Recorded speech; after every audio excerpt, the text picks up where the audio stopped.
Good evening.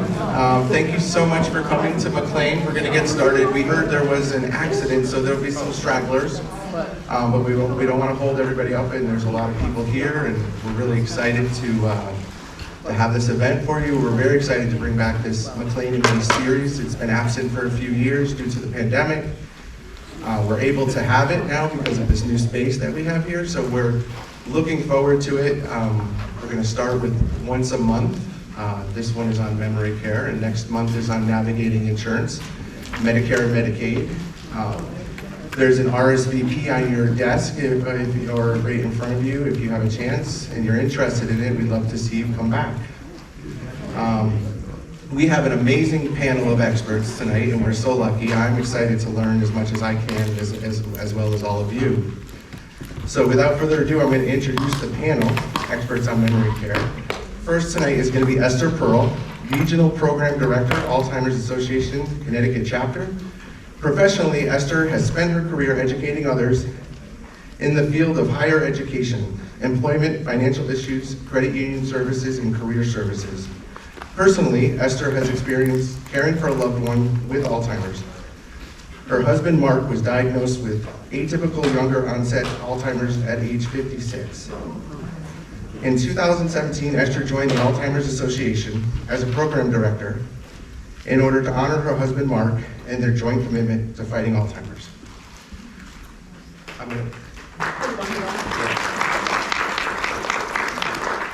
I apologize. This is my first time too, so we're learning. We have a survey on how to get better every time, but I'm going to introduce Dr. Harry Morgan and Ann Povano, but I'm going to tell a little bit more about them after Esther. Okay.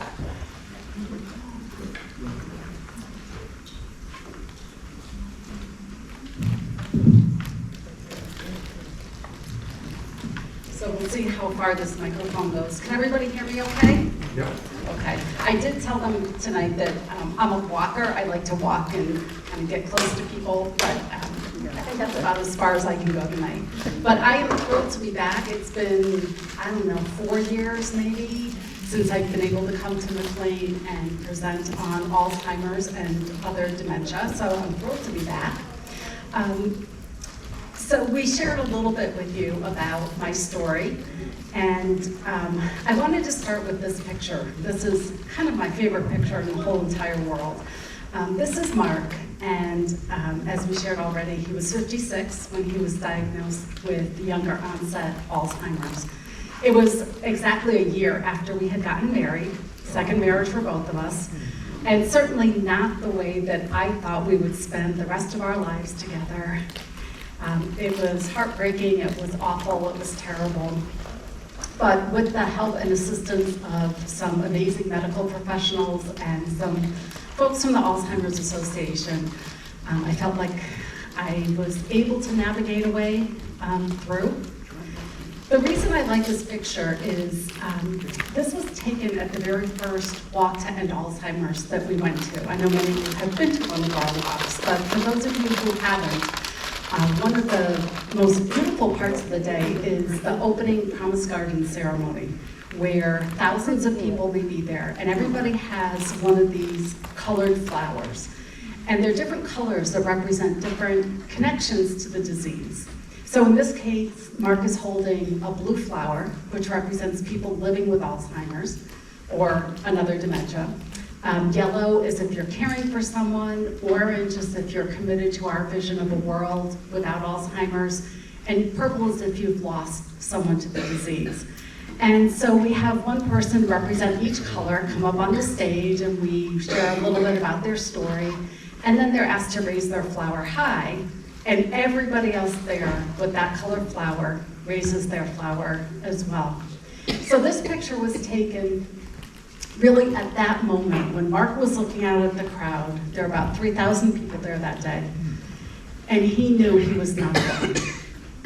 He knew that everybody there was there to support him, to support others living with the disease, to support people caring for the disease, and to one day work towards a world where there is no more Alzheimer's. So I'd love to share this picture, and after I started sharing it with my presentations, I took another look at it one day and I said, oh wow, look at his shirt. His shirt says, "Everyone has a reason to end Alzheimer's." So Mark is my first reason, but everybody else living with the disease and who has passed from the disease and who cares for them are all my other reasons. Oh, and by the way, our last walk of the season is coming up this coming Sunday at Rentschler Field in East Hartford. So I've got more information if anybody would like to join us. I'd love to have you. So tonight we're going to talk about understanding Alzheimer's and dementia, just a very brief overview of what the disease is and how it impacts people. So the things we're going to talk about are the differences between Alzheimer's and dementia. We're going to talk about how Alzheimer's affects the brain, risk factors, stages. I'm going to defer on the FDA-approved treatments to my friend and colleague, Dr. Morgan. He'll talk more extensively than I will. And we'll talk about research and some of the resources available through the Alzheimer's Association.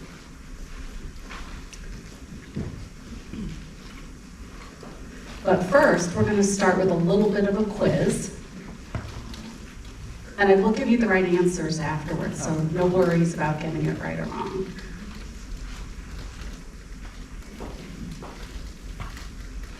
Okay, so the first question is, approximately how many Americans are currently living with Alzheimer's disease? Would you say 3 million, 6 million, 8 million, or 11 million? How many for 3 million? 6 million, 11, and 18. Oh, I'm sorry. Oh, I skipped the 8, didn't I? I should look at my screen a little more often, I guess. So the answer is more than 6 million Americans. And apparently my slides are not in the right order. So let me go back just 1 second. I apologize.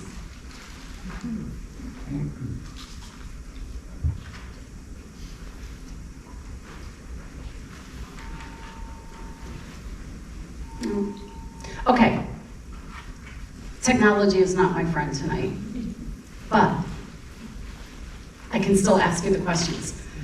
Is Alzheimer's disease a normal part of aging? Yes or no? No, correct.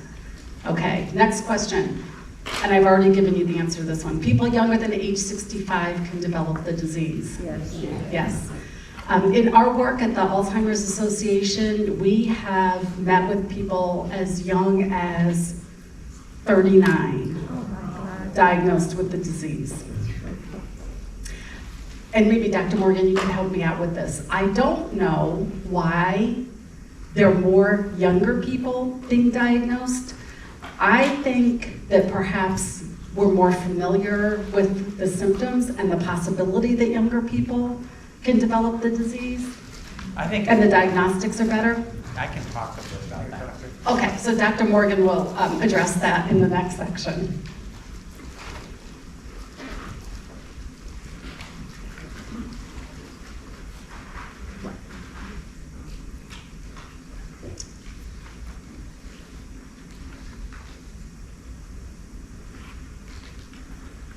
Okay, next trivia question. About how many Americans are providing unpaid care for people living with Alzheimer's or other dementias? And when we say unpaid care, that means family, friends, neighbors, members of a religious organization, people who just deliver meals or help out or whatever, but not for pay. How many Americans? 8 million, 11, 14, or more than 18? I'm going to say 8 million. How about 11 million? How about 14 million? Or more than 18? It's about 14 million. 14 million Americans are provided unpaid care. It's about 2.5 people or so, between 1.5 and 2.5 people for each person living with the disease. Here are some facts to share.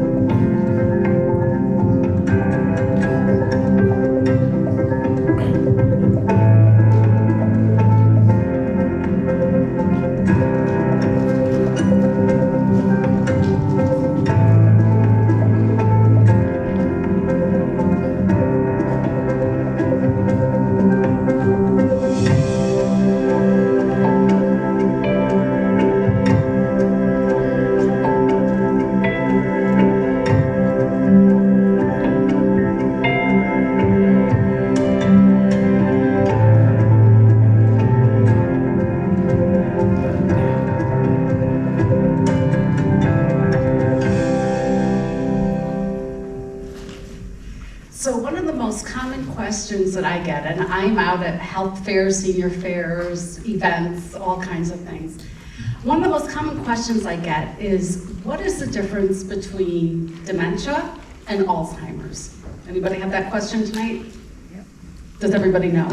No. No, okay, how about I share it with you? Good idea. So the easy way to understand this is dementia is a broad umbrella term that's used to describe memory loss significant enough to impact daily life.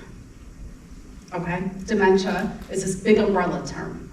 The most prevalent reason why people have dementia, this group of symptoms, is due to Alzheimer's disease. 60 to 80% of all dementias are caused by Alzheimer's. However, there are lots of other reasons, some irreversible reasons. It could be a Parkinson's-related dementia. It could be vascular dementia, what people typically suffer after a stroke, a large one or a series of small ones, vascular dementia. Tons of other reasons why. But there are two hallmarks of Alzheimer's disease that I want to talk about. There are two things that happen that can be seen in a brain of somebody who lived with Alzheimer's disease. There are two proteins. The first one is called beta amyloid. And so let me back up a little bit. And Dr. Morgan, this is not a medical explanation of the disease. This is a family caregiver level discussion, just to make sure you know that. There's this beta amyloid protein. And what happens is the way the brain works is there are electrical impulses that travel from one neuron to another throughout the brain.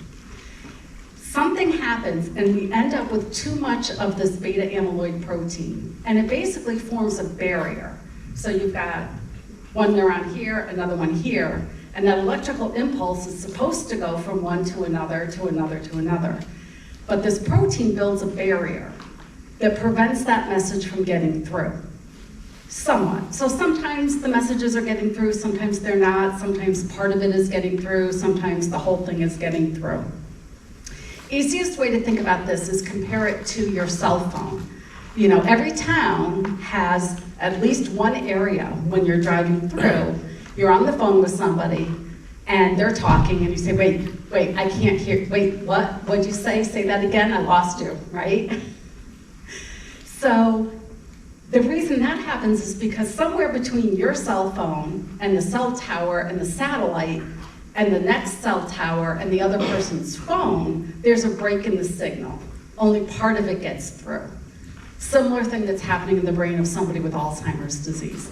Part of the message is not getting through. The second thing that happens is the buildup of another protein called tau. Tau is a very sticky protein, and inside the neuron, when the tau builds up, the neuron is not able to get oxygen or nutrients. So what happens to any living cell that doesn't get oxygen or nutrients? It dies. So the second hallmark of Alzheimer's disease is the literal death of the brain cells. Next trivia question. About how much does a human adult brain weigh? Not the skull, the fluid, and all that kind of stuff, just the brain itself. 6 pounds? Any other guesses? 8. 4, 8. So the answer is about 3, on average. Now, somebody with advanced Alzheimer's disease, given what we just said about how Alzheimer's impacts the brain, what do you think their brain might weigh? Less, yes. About 1.5 pounds. So about half the weight of a healthy adult brain. And the reason I think this is a really powerful thing to understand is Alzheimer's is one of those diseases that we don't see really, especially in the early stages. You know, if somebody has a broken arm or leg, you see a cast on them, or they're wearing a splint or, you know, whatever, so you can see that they're injured. If somebody has chickenpox, you can see the marks all over them. This is sort of an invisible disease, you can't see it. And very often, family caregivers will say, you know, I think she's faking it. Because yesterday she could remember how to do that, and today she can't, so I think she's faking it. I see a few smiles, so you know what I'm talking about, right? This is the problem. We can't see what's happening in the brain, but that is what's happening.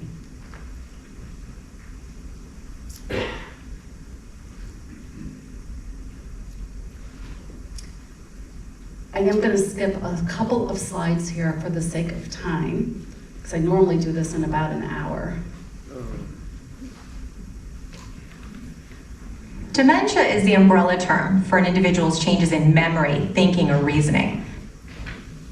There are many possible causes of dementia, and Alzheimer's is the most common cause. Other causes of dementia are vascular dementia, which is marked by changes in the blood flow and the blood vessels in the brain. Dementia with Lewy bodies, identified by specific brain changes throughout the brain that include the buildup of a protein known as alpha-synuclein. And frontal temporal dementia, which is marked by brain cell loss in the front sections of the brain, or the frontal lobe. Each type of dementia may have distinct characteristics to cause specific behaviors in the individual, but there is also some overlap in behaviors among the types of dementia. Okay, so does that make sense now? I explained with the dementia, the umbrella term, and then Alzheimer's, the most prevalent reason why.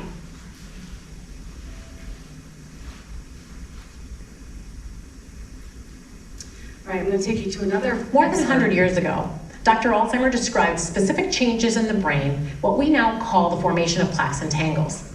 Alzheimer's is a progressive brain disease that's marked by these key changes and impacts memory, thinking, and behavior.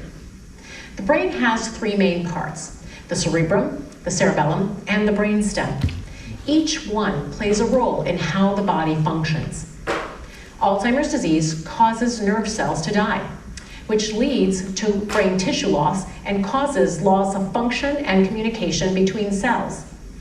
These changes can cause the symptoms of Alzheimer's, such as memory loss, behavioral issues, problems with thinking, planning, and at the end stage, swallowing.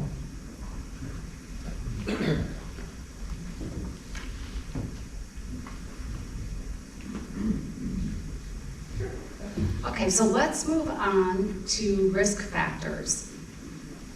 And this is another little test, a knowledge check.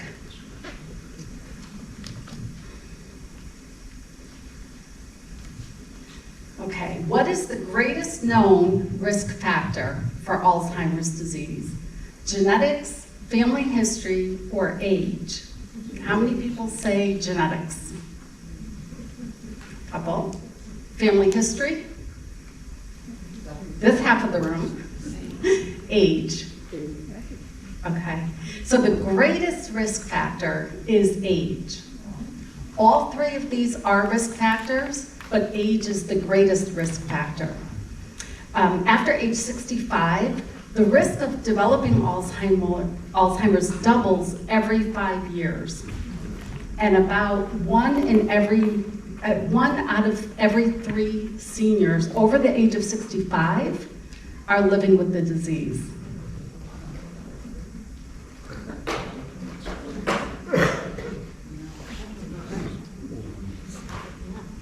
Alzheimer's disease is marked by specific brain changes that result in the clinical changes in individual experiences. That is, changes in memory, thinking, or reasoning. And ultimately, Alzheimer's is fatal. The exact cause for these changes is unknown, but there are some hints as to what may contribute to an individual's risk. Age is the greatest known risk factor for Alzheimer's, and when we look at populations of people, we see an increased risk over the age of 65. However, Alzheimer's is not normal aging. Family history is also a known risk factor.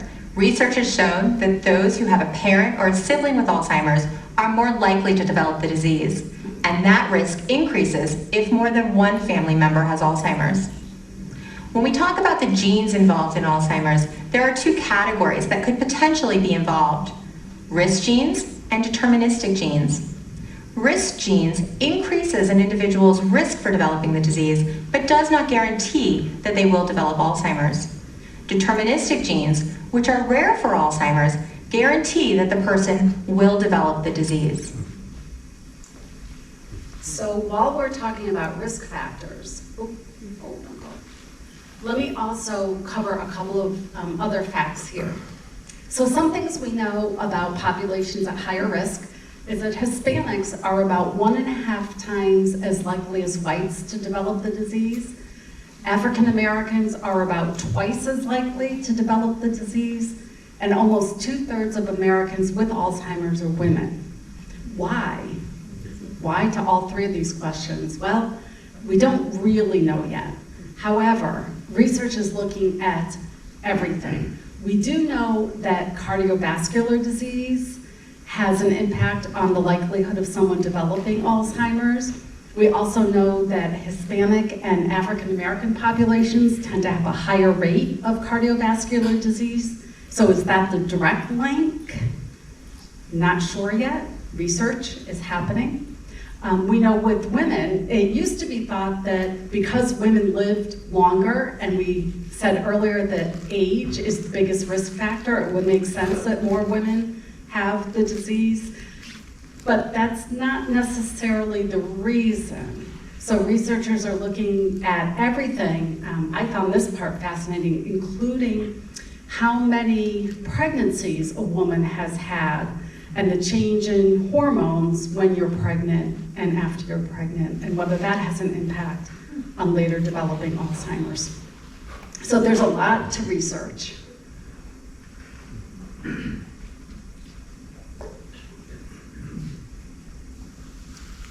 So, let me play 2 short videos from people who are living in the early stages of Alzheimer's and kind of their perspective on the disease and some of the changes that they're undergoing. It's a different kind of forgetting. It really, really is. It's not just forgetting where I put my car keys. It's much deeper than that. And for example, I cannot read a book. I used to be a voracious reader because by the time I turn a page, I had forgotten what I had read.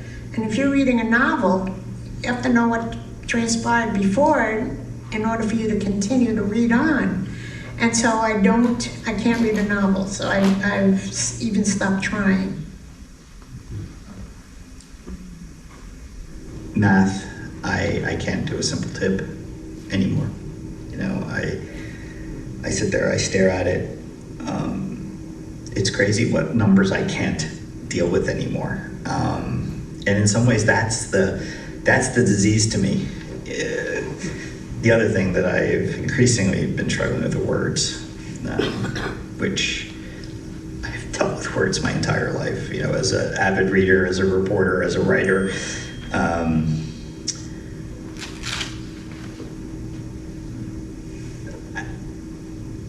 I struggle with them now. I think this video that's the one that really gets me, because when you listen to him speak and he talks about not being able to come up with the words, and then right at the end he pauses and you can just see it, that he's struggling to come up with the words for what he wants to say. So when we talk about stages of Alzheimer's disease, we're really looking at a continuum now. Typically we think of Alzheimer's as 3 stages, early, middle, and late. But we've also added 2 stages before that. One is the asymptomatic phase. This is where there are changes happening in the brain, but there are no visible symptoms yet. Everything seems to be working okay. One of the things that I find fascinating is that with technology, we are now able to see changes in the brain 10 to 20 years before the onset of any visible symptoms. 10 to 20 years before there are any symptoms. So think about this. If, let's say somebody is 70 and they're starting to show changes, that means they may have been starting when they were 50. Now think about the 40-year-old people that we see. 20 years before that is when they're 20. And the technology used, much of it has come through research, and I just have to say I'm so proud that at the Alzheimer's Association we have funded a lot of the research that has helped with this. So, when Dr. Morgan talks about medications and treatments, I think there's a real important tie-in with where do we go now that we can sometimes see the changes earlier on. So the next step of the continuum is MCI, which is mild cognitive impairment. Anybody here watch This Is Us, the show? Right, you know about MCI a little bit? Right, so this is where things are starting to change, some memory loss, but not significant enough to impact daily life. So people can still pay their bills, they can drive, they can work, they can make decisions, remember most things, but there's some changes starting to happen. And then we get into the dementia due to Alzheimer's disease, the 3 main stages that we'll talk about. The mild stage, some symptoms that start to interfere with daily life, like the people in the last 2 videos, some memory loss, some forgetting, it's harder to read a book, remember people's names, harder to make some decisions, follow along. In the moderate stage, we're talking more pronounced symptoms that interfere with many daily activities, harder to hold conversations, longer term conversations, harder to come up with the words that you're looking for. Some of the activities of daily living become more complicated. Somebody may need help paying bills. And then the severe stage where a person is pretty dependent on others for all of their activities of daily living.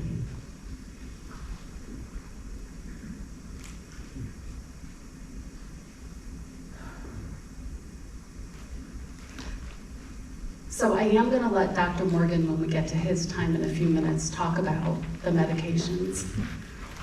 And I'm going to play a little bit about, now that we have all the bad news, what's some of the good news?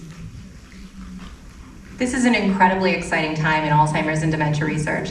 The advancements that we've made in the last decade to understand the disease as a continuum, meaning that the biological changes are starting a decade or more before someone is experiencing the changes in the memory and thinking. This sets the stage for possible prevention. The idea that when we have the tools to identify those individuals at the earliest time point, and when we have the interventions to target individuals at that earliest time point, we can intervene to stop or slow the progression of the disease before an individual loses their memories. Growing evidence indicates that people can reduce their risk of cognitive decline by adopting key lifestyle habits.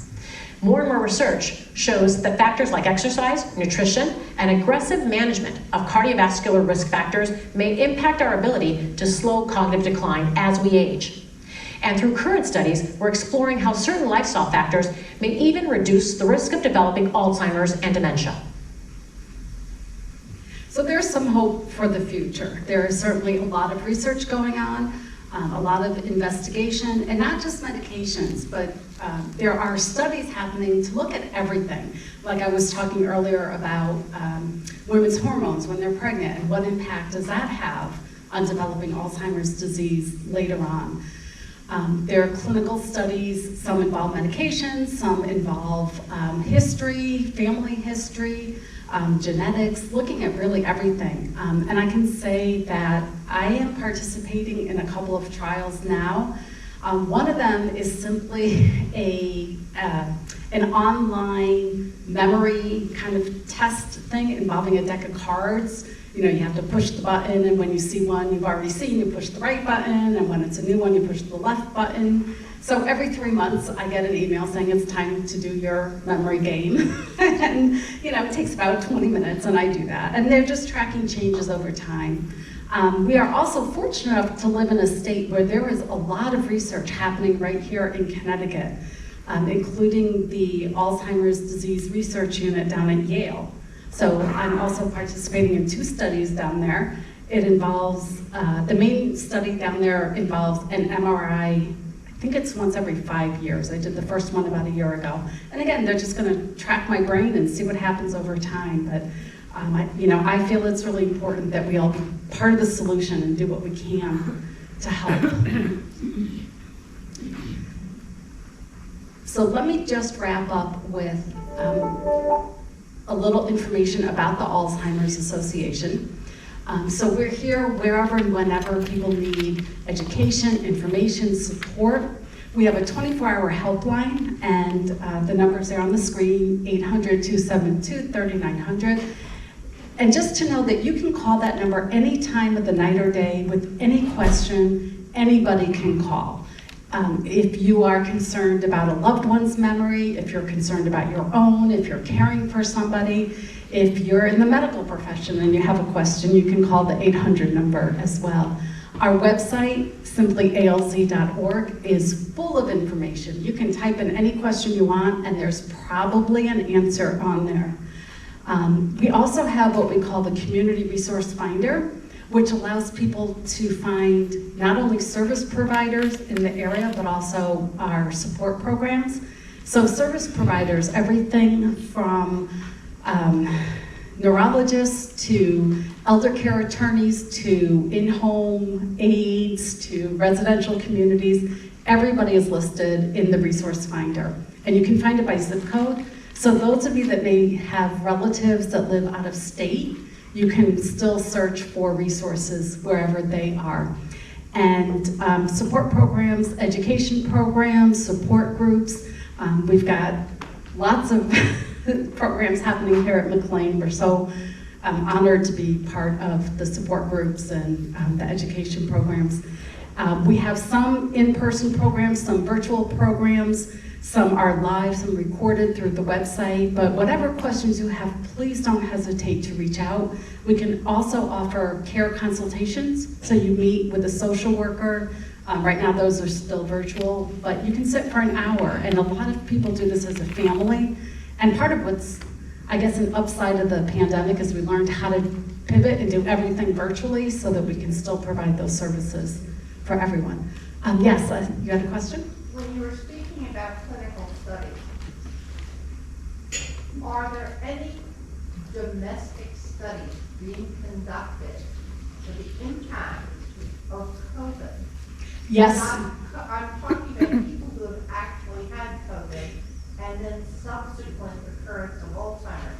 I have read studies, European studies, that indicate a very strong Correlation. yes, between people over the age of 65 who have actually had COVID and subsequent Alzheimer's. Yeah, so the question is about domestic studies involving people who have COVID and later developing Alzheimer's disease. Yes. And yes, there are studies happening.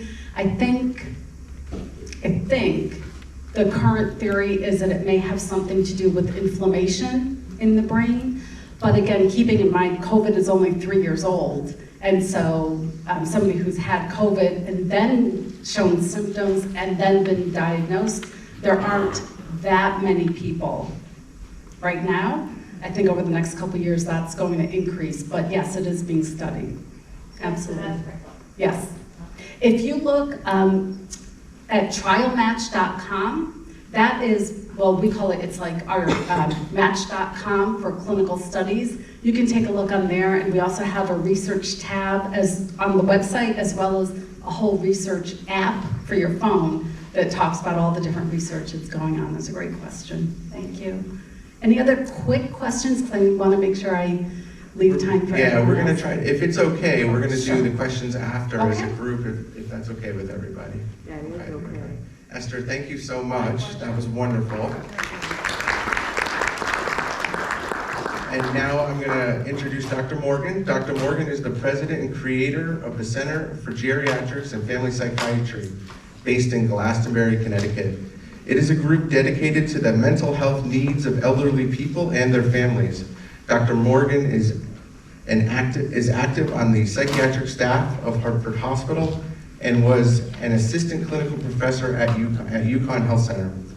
He is on the medical advisory board of the Connecticut Alzheimer's Association. Introducing Dr. Morgan. Thank you for coming tonight. What a pleasure to be here. Can you hear me? Testing this out. And thank you, Esther, not only for tonight, but all you do. It really is critical. You planted a lot of seeds for me. I gotta see which things will sprout into major dialogue. I also know I don't want to have everybody here till 8 o'clock, and I can talk well past that. And so I guess I'll try to do around 20 minutes or so, and then turn it on over. And then we will have some question and answer. Gosh, there's a lot on the table. This is probably the most pressing medical problem in this country, and it goes unnoticed as that. We're on the cusp of a tsunami of aging people. I'm a leading age baby boomer. And we thought, when I sat in the audience I'm a member of the American Association of Geriatric Psychiatry, and some 40 years ago, when I was sitting there looking at all these young people like me and energized, we're going to take care of mental health problems of the aging population, and we looked at all these graphs that would say someday there are going to be a lot of older people with dementia, but by the time we get there, it'll be solved. A couple of years right before COVID, I sat around a room looking at people like me, bald, gray-haired, looking at the same graphs and seeing very little change. And we as a nation are still faced with that. Thus, the Alzheimer's Association and all that it's doing is trying to have some impact to this. I'm going to try to give a leavened, balanced view of what I think about this disease and where we're going. We don't have miracle cures. You know, I get called all the time. What's the new treatment that we should start? There are none. Yes, we have a lot of antibody treatments that we're excited about that may lead somewhere, that will clear out that plaque and those tangles. As yet, and some of you may have followed, Medicare decided not to cover for routine care a drug that was an intravenous drug that was going to come on the market about a year ago. And the reason is, it's a wonderful research direction. It's going to be, can we catch people early in that 10 years before they show symptoms and then treat? The problem is the drug cost at the time, $56,000 a year. And Medicare raised its rates in anticipation of needing to cover this drug. Eventually, the FDA, CMS decided not to cover it, except for people in clinical trials.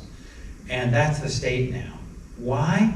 Because I'm going to tell you, I think there are other things to do. And we're not ready. These drugs are not ready for prime time. You have to, I'm the one who should be taking it, or you're the one who should be taking it. But in order to do that, we're going to have to scan everybody, even to know whether they have plaque in the brain. And so this is research still. It is not out there in the market. So what is? What can we do now? I mean, absolutely agree that the biggest single thing any of us can do is exercise, exercise, and exercise.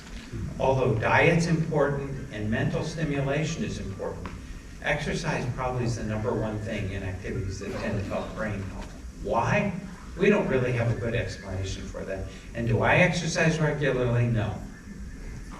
I should, but my hip is sore, and there are various things that get in the way. And I think for all of us as we age, it's very easy then to rationalize not doing these things. I'm trying to, for myself and to talk to my patients, to say, well, if you can't walk, can you swim? Can you get on the bicycle? Can you get on a stationary bicycle? And the reason I'm going to tell you about exercise, and I'm going to double back to it in a minute, is that people want to know what can they do. And for a long time, it was to show up at our doorsteps, and what do? I'm having memory problems, doctor. My wife is having memory problems. Whatever the story is, what we will do at the front end is then say, first of all, is there a medical problem that you have that is bringing out medical symptoms of memory loss? What might those be? Low thyroid, certain nutritional changes. There are a number of basic things. If your heart isn't working right, you've got some congestive problems, if your lungs are not working, we've got to make sure physically anything that you have that will impact this brain, that is perfused by all that goes on in our body, is taken care of. So first thing we want to do is look at a good medical background. The other thing we want to make sure is, have you had any head trauma? Some years ago, I had a gentleman who, at age 92, was active in the family business, and he was just the nicest guy and bright. You know, the age had nothing to do with it, despite we know that age is a major factor, but there are super agers who do just marvelously with aging. And he came in, and I was involved in his assessment. He was having memory problems. We did some screening tests, certainly confirmed the presence of the problems. The basic medical tests were negative. And I said, have you had any head injury? He said, no. Well, I broke my hip about 3 months ago. I fell off the porch. Did you have your brain looked at? And the answer was no. We did a scan of his brain and found a blood clot. There was an injury from the fall sitting right on a major area of the brain that was having to do with language and memory. He had the hole drilled in his head, I'm sorry, sucked out the blood clot. He went back to work 6 weeks later. Had he not been assessed in that way, he would have ended up under care, unable to provide for himself. I tell this story with great reticence because that doesn't mean everybody with memory problems have that story. We do believe that everyone, though, who's starting a new memory problem warrants at least one scan of the brain, because we want to see what patterns there are. And although we are not doing high-density PET scans and things that can look at all that amyloid, we want to look at what are the other causes of memory loss. One would be vascular change. Small strokes. You can have an obvious big stroke with paralysis in an arm. We all know what that looks like. But you can also have multiple little tiny strokes scattered throughout the brain, and that can look very much like Alzheimer's. So the biggest reason we do MRIs and CAT scans of the brain, everybody should get one if you've got these problems, is we want to see, is there vascular injury and was there any blood clot injury that would have caused problems? The typical scan for an Alzheimer's patient is it's normal. We don't see Alzheimer's disease in an early phase of the illness. At the advanced phase, when that brain is half the size, yeah, but by then we already know what's going on. The scan isn't important. So usually we want to also have a scan. In addition to the physical exam, the blood work, managing things, get a scan. But it's not enough to do all that alone. We also have to have memory evaluation, testing to see is the pattern of memory loss typical of something. And as Esther has said, there's several different conditions there. We often can parse out which ones are Alzheimer's, which ones are vascular varieties, which ones are Lewy body variety, very important disease, and I'll briefly talk about, and what about other causes of dementia that we can talk about. Why? Because they all have different patterns of strength and weakness. The Alzheimer's person is predominantly going to have trouble with language and memory, recent memory, short-term memory, not past memory. Past memory may be fine until later in the disease. On the other hand, if one has Lewy body disease, it might not be uncommon for you for me to hear from you that little men visit you during the night and walk out of the wall, stare at you, and walk across out the other wall. Sounds pretty crazy. And I use that word advisedly. But the next day I'm fine. I can still function. I can do things. Lewy body disease has, as a part and parcel of it, some psychotic-like, meaning visual or auditory hallucinations. It also has memory loss.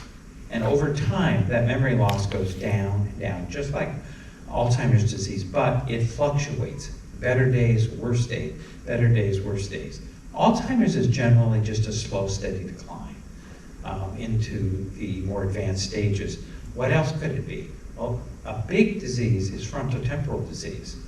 We don't talk about that much because frontotemporal disease hits the technicality of how to explain this, the incidence, which means how many people got it this year, of Alzheimer's disease and of frontotemporal disease, which is by definition this part of the brain that's decaying, is the same under the age of 60. So if somebody walks into my office and they've got cognitive changes, I could flip a coin and be right half the time between frontotemporal and Alzheimer's disease. Very different disease because in the frontal region of the brain is occupying all of our brain's executive abilities. Can you initiate a task?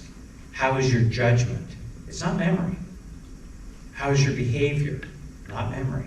And so you can have a profound change. And Bruce Miller, who's a neurologist at the University of San Francisco, UCSF Medical School, has been studying frontotemporal disease for several decades. And to Esther's point, even before we knew Alzheimer's having a prodrome, of his patients who have this disease of judgment and initiation and failure to really, and these are the people where the professor urinates on this statue out on the lawn, everybody thinks he's perverted, probably has frontotemporal disease. Right and wrong no longer means anything. Well, Bruce Miller, in studying, said about half of his patients for 10 years were diagnosed with psychiatric illness before symptoms developed that showed they had frontotemporal disease. I have been involved on some early onset cases that really drove me crazy. Our healthcare system is not up to what we need. I had a woman who had, in the end, frontotemporal disease. I didn't pick that up. I thought she had a psychiatric illness. And I wasn't sure whether I wanted to get involved, frankly. She needed a lot of psychiatric care. And her sister-in-law, who knew me and was a great nurse, said, I don't think this is psychiatric. And I had the good skill to listen to what the family said. And we looked again at her and I said, no, this looks like frontotemporal disease.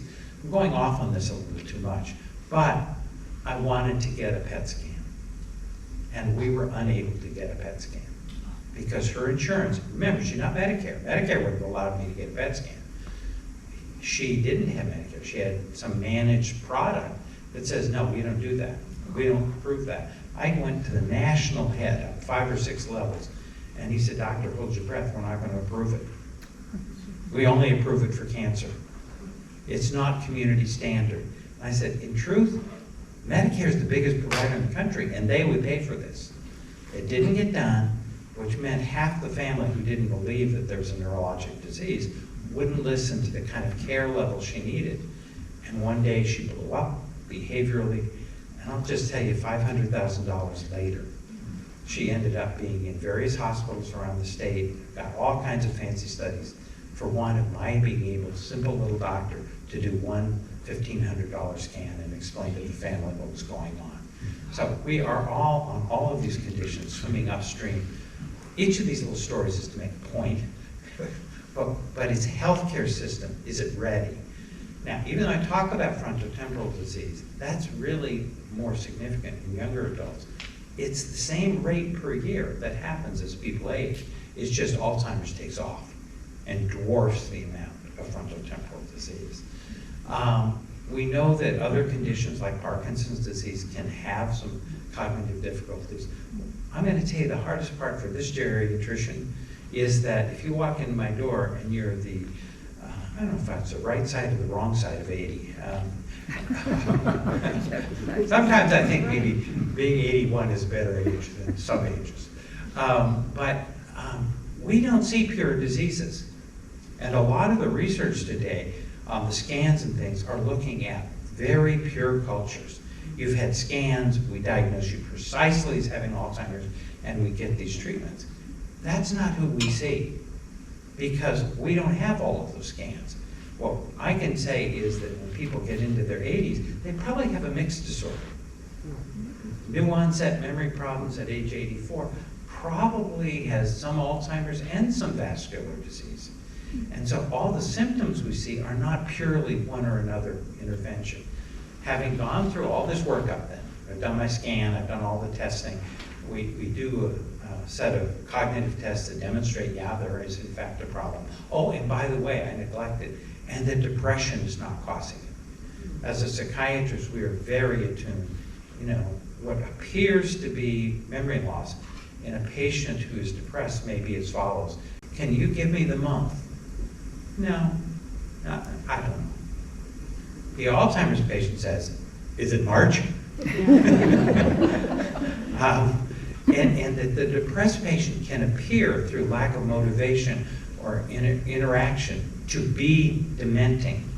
And in fact, if you treat the depression, they can now tell you, it's October. And not only that, my memory's coming back.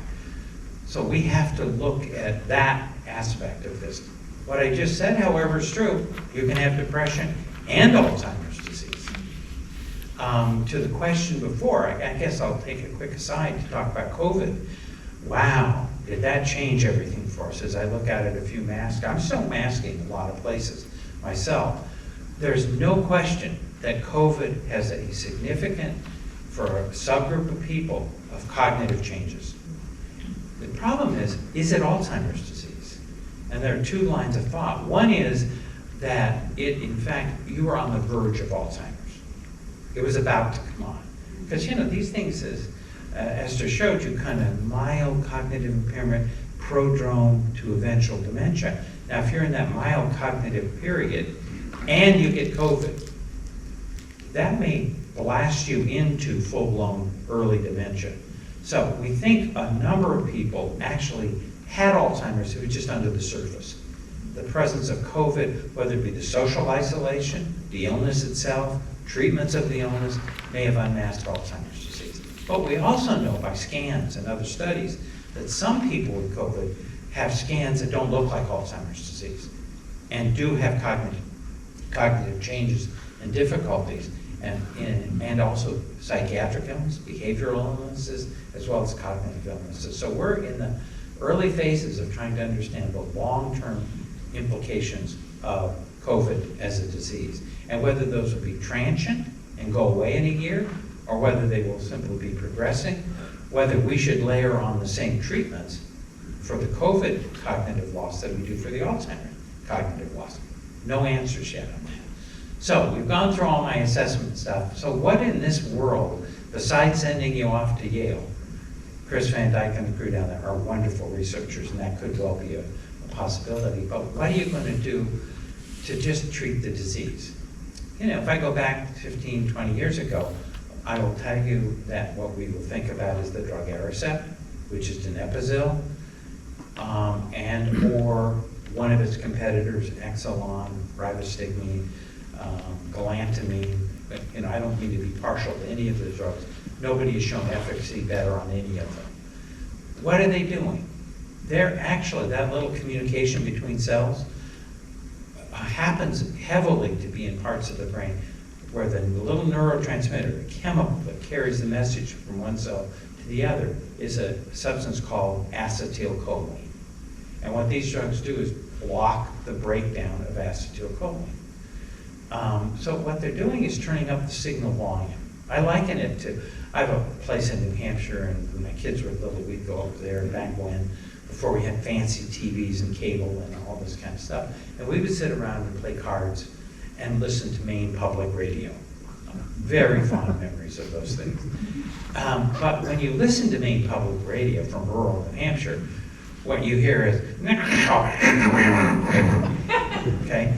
So I think what happened is we would then turn up the volume. And sometimes you could hear just enough to make sense out of it. But there was also this little fine-tuning dial that cut out some of the static.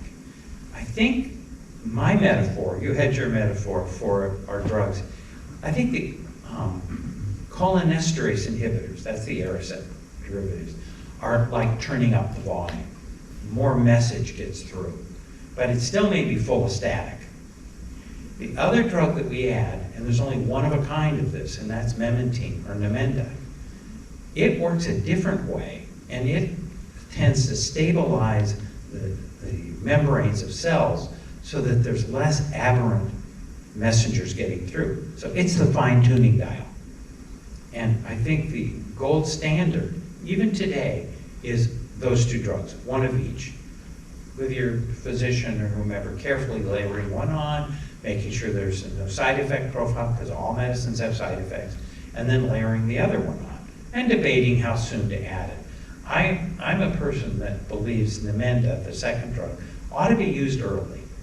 And the reason, my metaphor there is, Aricept is going to do this. It's not going to stop. It's going to be symptom improvement. It does not change the disease.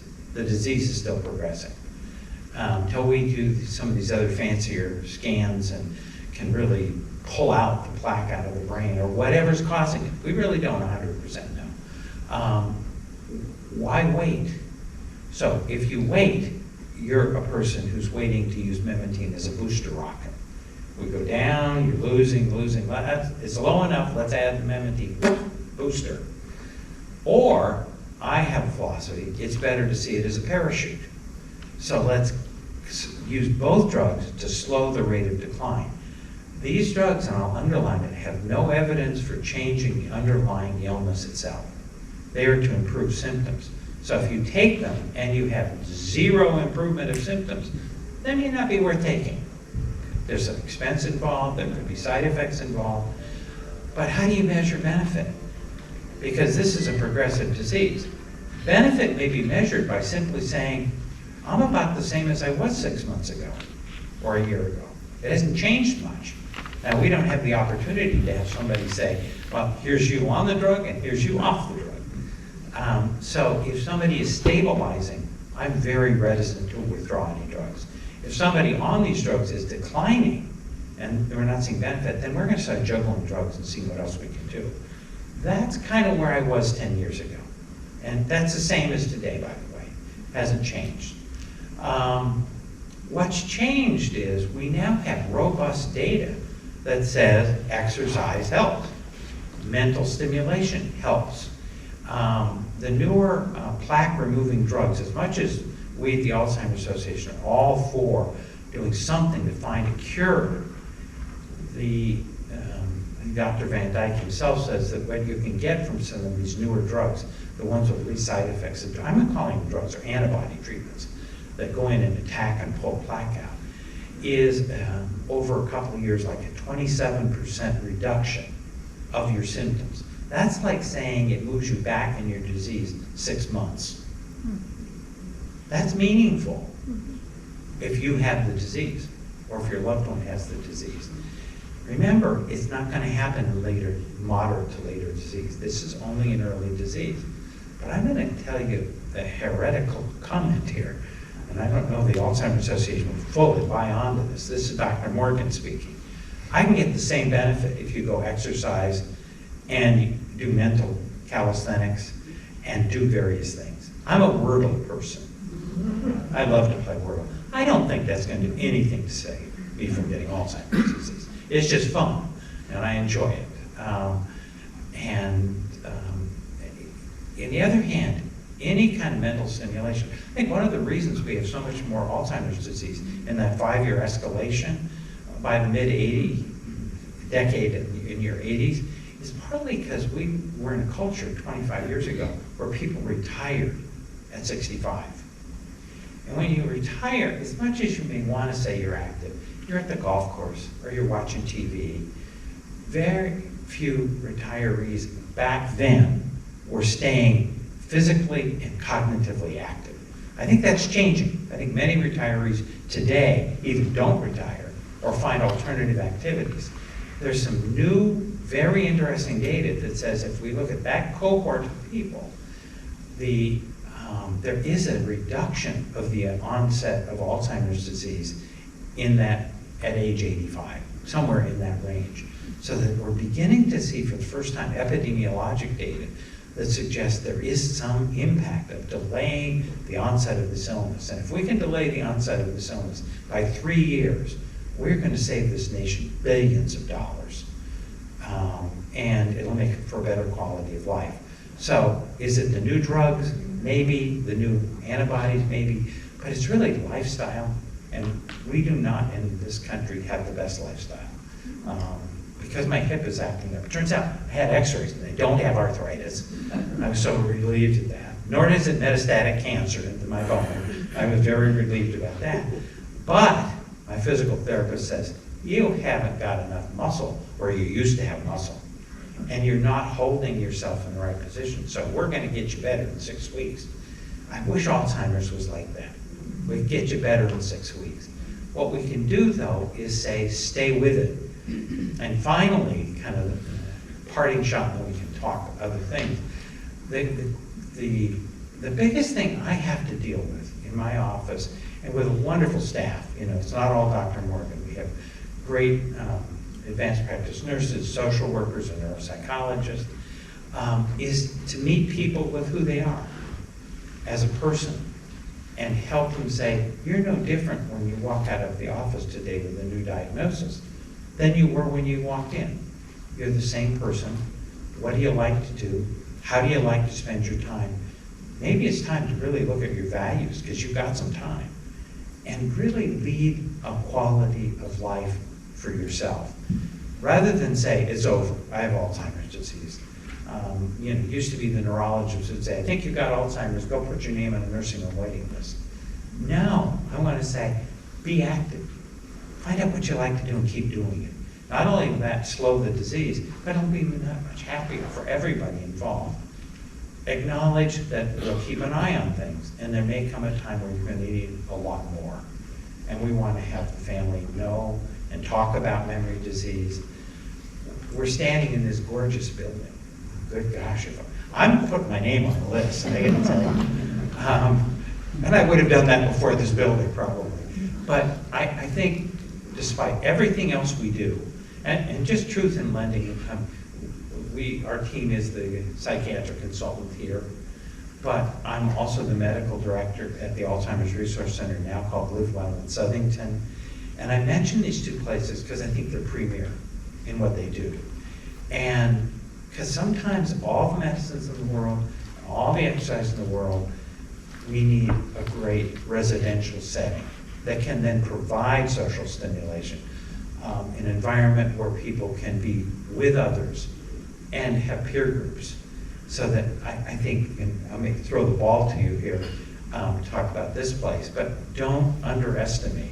I think sometimes the worst thing I hear from supportive family members, I promised Mom I would never put her in a building, fill in the blank, facility, whatever.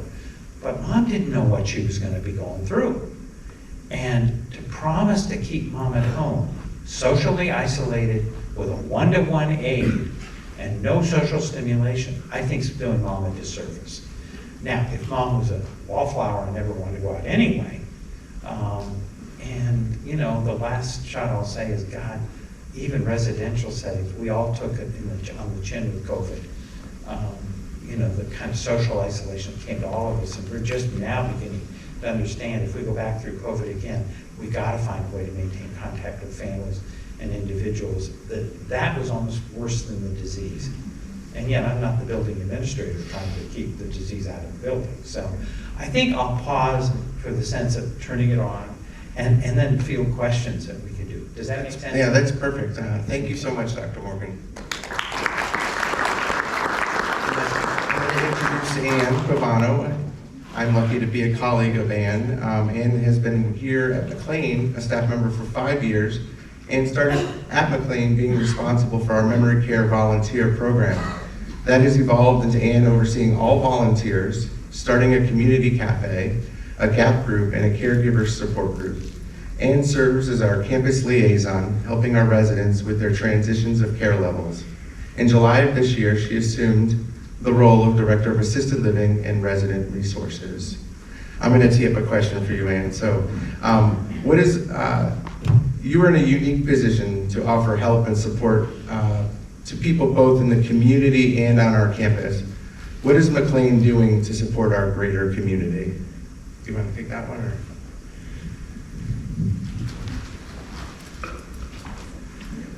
Scooch over closer. We'll get cozy. There you go. First of all, I want to thank Esther and Dr. Moringy for being here tonight and shedding some light on the Alzheimer's Association and your practice and all you do for the disease, Dr. Moringy. I also want to say that those of us here at McLean feel so lucky to be here, to be able to serve our residents here at McLean. And as proud as we are to do that, we know that we have a responsibility to the community at large and look to be a resource for our community at large. Because we know as many people as we serve here at McLean, there's many more, as Esther alluded to, there's many more in the community that need our help and support. So just like Esther, I have a personal story with Alzheimer's. My dad had Alzheimer's and my mom was his caregiver for many years. And I just wished that 15 years ago I had encouraged my mom and given my mom more support and encouraged her to find more resources to help her be the caregiver for my dad. So that being said, I want to share what we offer to our community at large here at McLean. I'll start, as Jameson said, with our community cafe. So about 4 years ago, we started a community cafe here at McLean, and that was a social engagement group for those caregivers and their loved ones with early to mid stages of Alzheimer's. And it was just a social engagement group that we offered once a month. This group was a safe place for people to come and share their stories. Sometimes their stories were about fishing, sometimes knitting, but sometimes about their loss of independence, giving up their driver's licenses and different losses. And sometimes people would share resources, who had a good doctor, who had another good group to be a part of. So it was well received by the community. With COVID, that group and program was put on hold, but we hope to put that back in place starting next month. Our second group that we offer here at McLean is our GAP group, and that's thankful to the Alzheimer's Association who supports that group for us. They give us funding to run that program. So GAP stands for Giving Alzheimer's Purpose. So it's a support group for those with dementia. So 4 years ago when we started that program, if I'm accurate, Esther, I think we were told that there were 90 caregiver support groups in the state, but only 8 support groups for those with dementia. So we were proud to be able to offer that group here at McLean. When we first offered the group, it was very successful and we served about 8 members of the community, which is about the size that we wanted it to be. So we offered a second group. So we were running 2 GAP groups here at McLean. The money from the Alzheimer's Association gave us funding to bring programs to this group. We would bring groups that would engage people with dementia, whether it was an art program, a music program, or maybe an exercise program. So again, a program that was very well received here in our community. So COVID happened and we went to virtual. So we've continued that group for 2.5 years virtually. So we're very proud of that and hope again to have that group come back in person. The next group that we offer 2 caregiver support groups. One who's come back in person currently, and another group that is now virtually, which we like to have them both in person, but we also know that, as Esther said, the virtual groups have given us a wider net to cast, and if we came back in person, we might lose some of our people that we touch virtually. Another program we offer is here at McLean at the Health Center. We offer a day program. So this program is offered daily from 9 to 3, and this welcomes people from the community to our health center to engage in life enrichment programming that we offer there. Another group that we offer, or another service, is our memory care volunteers. So this is a special group of people who go through special training, 8 hours of training, and who serve residents at our health center and in our community at large. So we're lucky to have these special volunteers who want to spend their time with people with dementia. We're lucky enough to have 2 dementia libraries, both supported by the Alzheimer's Association for us. One in our health center. We have a Dementia Library, and then we have a little bit more accessible one in our lending library hut outside our health center. So we have that too for the community at large. And luckily enough, we have our education series that we've brought back starting tonight, and this is the first of a 3-part series. So we're very happy in this beautiful new space to have everyone back here with our educational series. Thank you. Can you tell the audience a little bit about the options here at McLean for memory care? So again, as Esther said, there's a lot of dementia. There's a lot of dementia in our community, and our health center really does reflect that. There's a lot of dementia throughout our health center building. That being said, we do have a designated assisted living neighborhood called the Atwater. That's a secure neighborhood for people with dementia. In mind, we call it a mind and memory neighborhood. Secure because the reality is up to 60% of people with dementia, Alzheimer's, are potential wanderers.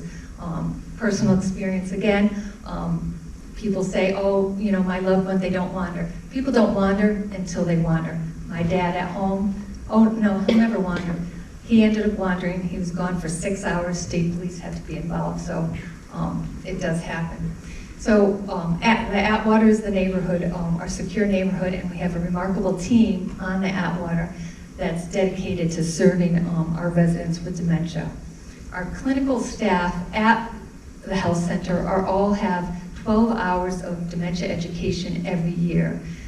So that says a lot that they get 12 hours every year. And that's our clinical staff.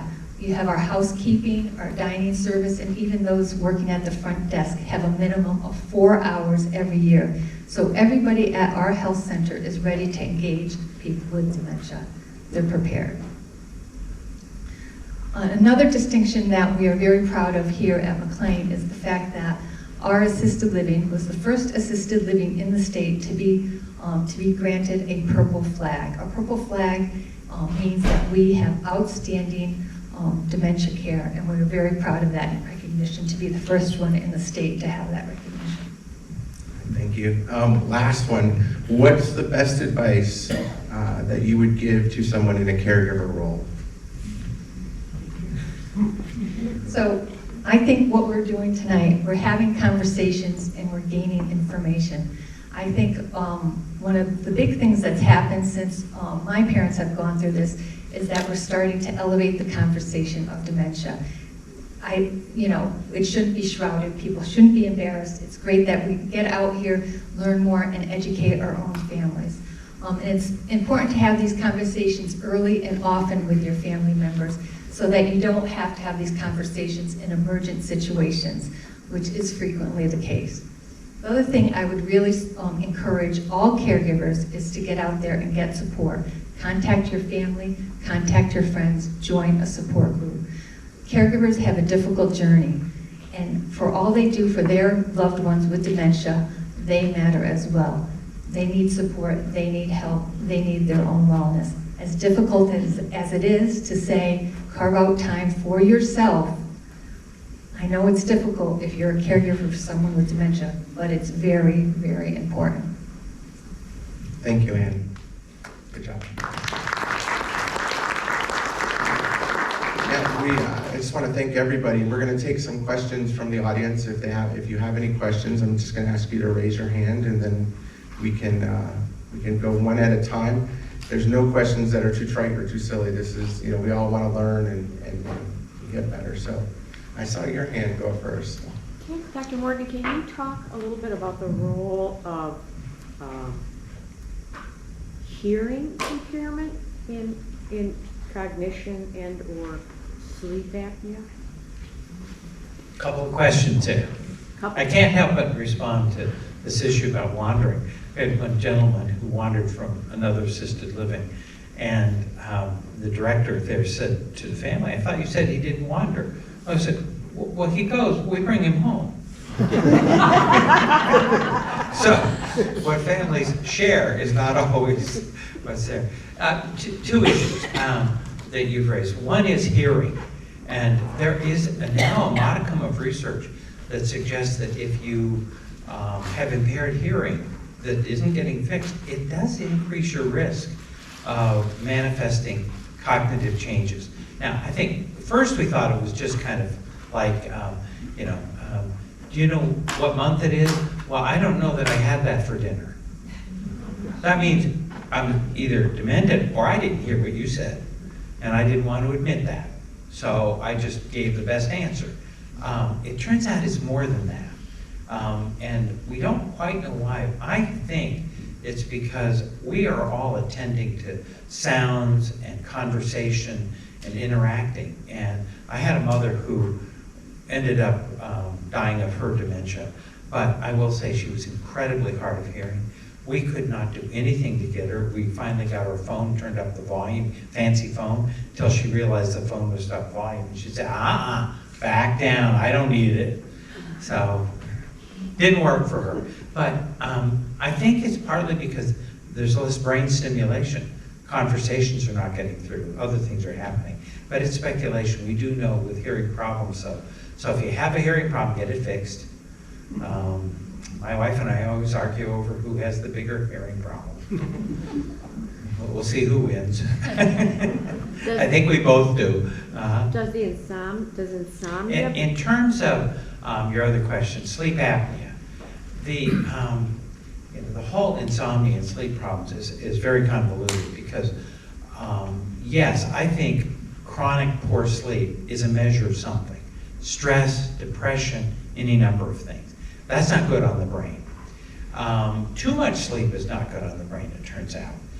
The kind of sleep you're talking about with sleep apnea, this is the obstructive or under-breathing while you're asleep. And what happens if you're not breathing? Carbon dioxide builds up, oxygen goes down. That begins eventually to impact the brain. And again, it's like with COVID, how much is it bringing on Alzheimer's, or how much is it putting a risk for vascular changes in the brain because of the low oxygen? And now you've got two conditions. There's no question that sleep apnea can affect cognitive processing. Sleep apnea is a big fancy word. It means apnea is difficulty breathing, or not breathing is a word. Apnea, apnea, pneumonia. And so yes, it's very important. I've seen some people where we thought it was an early dementia. I still think it might have been. But once their sleep apnea got fixed, they were sharp. What else happens with sleep apnea, and then I'll truncate my comments here, is if you don't sleep well, I mean, I have nights I don't sleep well, and I don't concentrate that well the next day. So something that may cause poor concentration may appear to be, if I didn't sleep well and I left my car running in the parking lot. Half true story, I didn't really do that. I almost did. I got out of the car and I said, I didn't turn it off. It was running so quietly. And I'd had a terrible night's sleep the night before. So I think anything that disrupts sleep can cause difficulty concentrating. These are kind of normative experiences, if I could put it that way. How many people in this room, having heard this tonight, don't raise your hand, might have early disease? I'll put my hand up. We all forget things. We all can't come up with a name. We can't remember exactly where we parked the car. Any number of things. And for some of us, it is early Alzheimer's disease. For the rest of us, it's kind of normal memory loss. I'm sorry, I could talk forever, but there was a TV show about 25 years ago talking about raising awareness, and you had to match a face with a name. And so at the end of this series, they showed you the face and the name, then said, now we're going to go back and see if you remembered it. We went through these 5 faces, and my wife says to me, how'd you do? Oh, I was tired. It was a tough day at the office, or whatever. So how'd you do?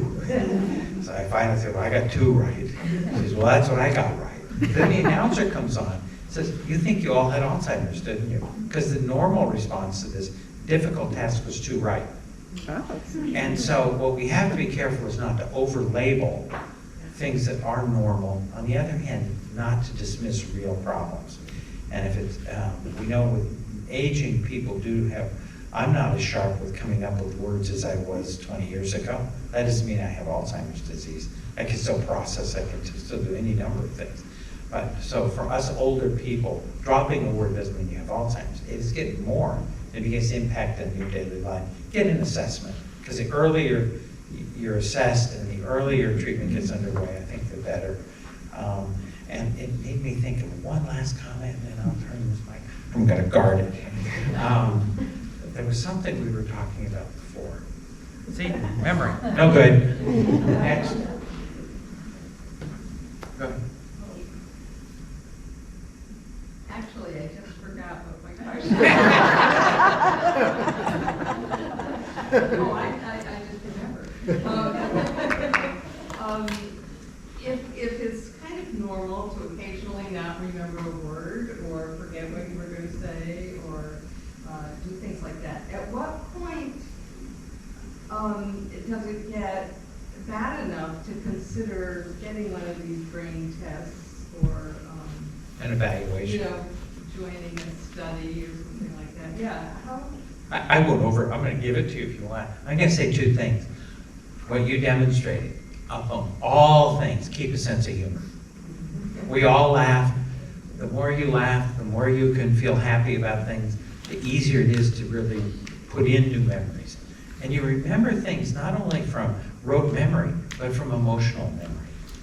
Things, we all know a certain smell will evoke things, good and bad. So it's multisensory memory. And, I think that where to do it, and I'll let... Another question would be, what about when you can't think of a word and then 15 minutes later? Of course. It comes to you. What? If you go into the kitchen and you didn't know what you went in there for, go back out of the kitchen, sit down, and it'll come to you. And I'm serious about that. And that kind of memory loss, I'm going to minimize, because otherwise we're going to have everybody in this room coming over to the office for assessment. But begin to say, when does it get in the way of your day-to-day life? Whether it be misplacing, forgetting significant things. And if in doubt, go get an assessment. So the part about getting involved in a trial, I just want to emphasize that trials are not just for people who have concerns or who have been diagnosed.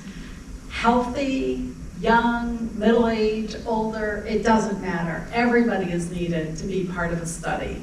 So, I just want to clarify that. And then what you just said about forgetting, very normal to forget what your question's going to be or to forget why you went into the kitchen. And I love your example because that's what I always talk about is, we go back to where we were when we thought about it and that'll trigger the memory.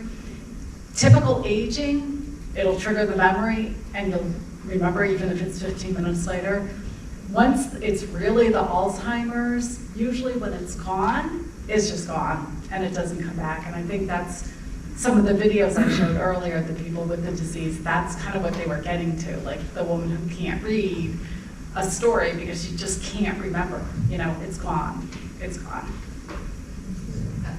Another one. If you think you need the brain scan, is that something that is covered? Did you say, I don't know if you told us whether insurance... Well, I will tell you, first of all, you don't get a brain scan. You start out with a good basic assessment. That includes looking at the medicines you're on, your health status, and serious, because I've seen people where, I'm fine. Well, it turned out they were hypothyroid, and we were able to replace that. Or that they had certain,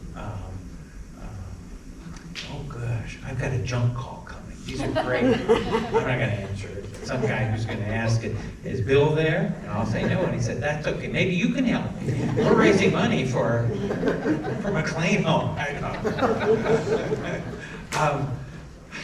What was the question? I had to do that. I just had to. You don't jump to scan. I think you first figure out, and because then it gets to what kind of scan. I'm going to say we can't just order a scan off the street. There's got to be a reason. And, that's most typically, if I have the choice, I would do an MRI, magnetic resonance imaging, because it shows the small blood vessels better. But you got to lie still for 45 minutes practically. That's not easy to do. I've had brain scan for other reasons. Turned out it was fine. I've had shoulder. I can't sit there that long. I begin to get restless. A CAT scan, computerized axial tomogram, is 5 or 10 minute, maybe 15 study. So you can talk over with doctors which one. And again, a scan in itself just does not diagnose Alzheimer's. The studies that we've been talking about that are diagnostic have to see the plaque. And that's going to take either PET scans or a number of higher density scans, which are not routinely available. Medicare will pay for one of these high density fancy scans if your diagnosis after neuropsychological testing is unclear, whether it's frontotemporal or Alzheimer's. But you got to go through a lot to get there. But if you need it, go get there. Yes, excellent program, thank you. And if you're doing physical exercise as much as you can or you will, what can you do for your brain exercise? Well, you know, I do think there are two parts, and I hope I don't just hold this. One of them is don't underestimate social contact. When you're interacting with people, talking with them, exchanging ideas, there's a lot going on in the brain. I don't think watching reruns of MASH, Herring Morgan, MASH, Colonel Potter, will do you any good. You can sit there all day watching it. I think you have to be engaged with something. Now, we tell stories about people who jab their spouse. Did you do the crossword puzzle today? Nothing fancy about crossword puzzles, but do something that takes you a step further than what you can. A lot of people pick up, I have fantasy about doing this, pick up an instrument. There are some studies that you pick up some hobbies where you do use your hands, because that's a brain hand. I can't sing for anything, so forget that. A new language.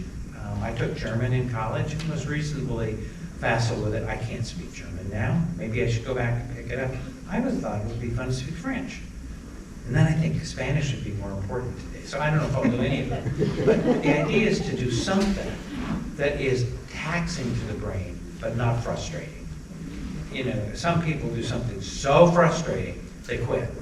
And it's no fun. But do something, you enjoy, pick up a novel task, and it doesn't have to be words. It can be any number of other things. Yeah, definitely doing something fun that you enjoy, doing it with other people, just learning something new. So coming to a program and learning, and then go home and look at our website and learn more about Alzheimer's and dementia. But whatever it is, just use your brain, use it or lose it. And remember, this is going to take weeks and months to have an effect. So what we may be feeling now is what we didn't do during COVID. And I think what we have to do is begin to freshen our brain to get back to doing some things. Over there. I have a cousin who was recently dually diagnosed with dementia and Alzheimer's. And apparently that makes a difference in insurance payments.